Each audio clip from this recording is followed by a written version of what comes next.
So talk a little bit about the cold treatment. Is that something like freezing, or is it just just incubating plant material 2 to 4 degrees Celsius enough in the dark for 8 to 21 months if you have the patience. So that's the way to save certain strains of that's the way they found it. Thermotherapy, though, it's easier. It's 36 Celsius for 14 days. But it will decrease your titer of a viroid. They call it I don't know if I have it right, the name. But the original titer will be restored after 6 months under field conditions. So it's like these just like manage it in a way. So just to really like the cold and heat treatment, they could really potentially reduce the titer of HLVD, but subsequent meristem tissues they're required to completely eliminate all of the viroid. So and this knowledge, I'm taking it from this paper that was published last month, 30 minutes away from my place. It's Dr. Perrault and Dr. Adkar Purushotama. I hope I'm not butchering his name, from University of Sherbrooke. They did a paper on the hip latent viroid in the cannabis industry. So I just can't wait to see and to hear Zemir on Thursday. So anybody can register. It's on. You have the link. You can find the link on LinkedIn. It's Niagara College, and also the Minister of Agriculture of Ontario, that are supporting this show. This not would be possible in our far right fascist province of Quebec. He said it. Oh my God. We have it's called Ligue d'eau in French. In Quebec, I used to work with them. MAPAC, that's the Minister of Agriculture of Quebec. And the Union of Agricultural Producers, UPA, is the big syndicate that's pushing GMOs like big time and things like that.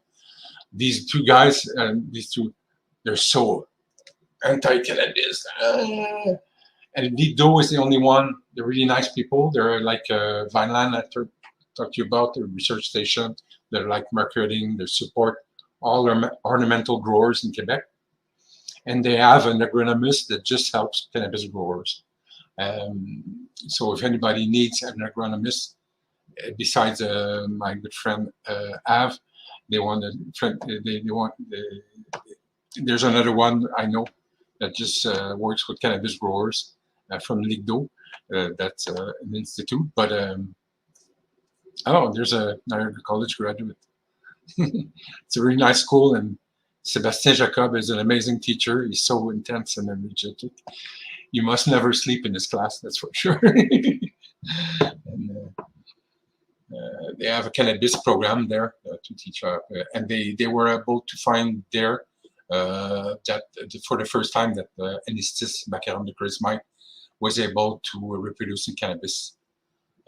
So these crazy mites, they will lay their eggs in your substrate or under the table or other cryptic locations.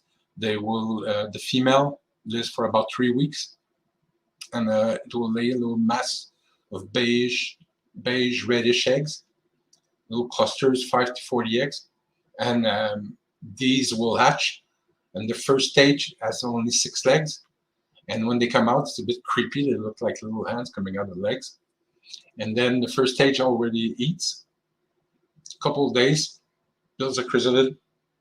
Then it's the first stage where it has 8 legs. Then another chrysalid, second stage. Then the third stage, there was a primal nymph, deutonymph, tritonymph, and there's a tritonymph. It's like when they're teenagers, in fact.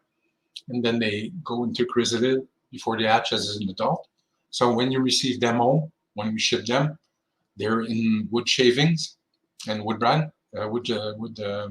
sawdust, and they it's full of chrysalid of teenagers that are going to hatch and adults that already emerge.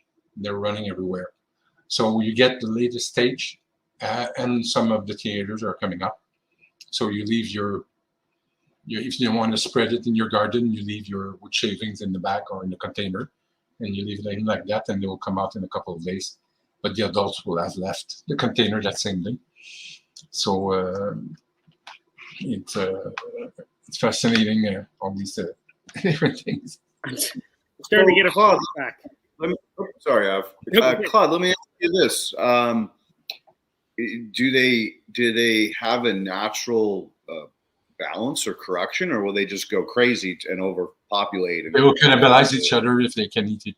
They will die of hunger, or cannibalize, or wander off, or die of cannibalize each other if they can catch each other. Wow, that's fantastic. So they have a great corrector built in. Yes, exactly. So because no, they haven't. And it's funny, I did the Grow Up show in Victoria, and that morning we had a booth there, and we were expecting it with a courier by plane and everything. So that morning, the expo was starting. I didn't have my booth yet, and I just finally had received a bag of crazy mites from our guys in North Sandwich on Vancouver Island from Applied Biodynamics. And then I was talking with FedEx on the phone, and I was looking around me, and it was the smoking lounge, outdoors consumption area, and all these nice people were enjoying cannabis, and it was beautiful weather under this tent in Victoria City next to the Grow Up Expo. So I said, "Oh my God, I'm in hell. I'm talking to hell in paradise, you know." I'm in paradise talking to hell. Then I look over my shoulder. I look at the ramp, and the concrete there. Crazy mites everywhere. They're all the native ones are there. They're all running everywhere, and you see them usually in very hot days in summer. They're cosmopolitan, so they're all around the North Hemisphere, and I think there are a couple places too in the South Hemisphere. If it's not them, it's a close cousin. They're really on their. They have their genera on their own. I mean, the Anatis, that's really a type of of mite, a predator mite. So, yeah, that's a nice little opportunity for me to plug the Grow Up conference. Claude's going to be speaking at the Grow Up conference. I think he's going to be hosting a couple of panels on some of the novel things that are happening in the IPM world, but also going to give a talk around integrated pest management as well. Of course, Leighton's going to be speaking on the horizontal living bed system. And, I should also mention Claude's one of our annual judges around the cannabis flower competition. And the I think he's going to do hash and concentrates as well. Yes. It's usually back to back. He's showing my beautiful Friesland indica. Is this your backyard? Yeah, he's playing in my Instagram. This was the Friesland indica circa 1989 from Super.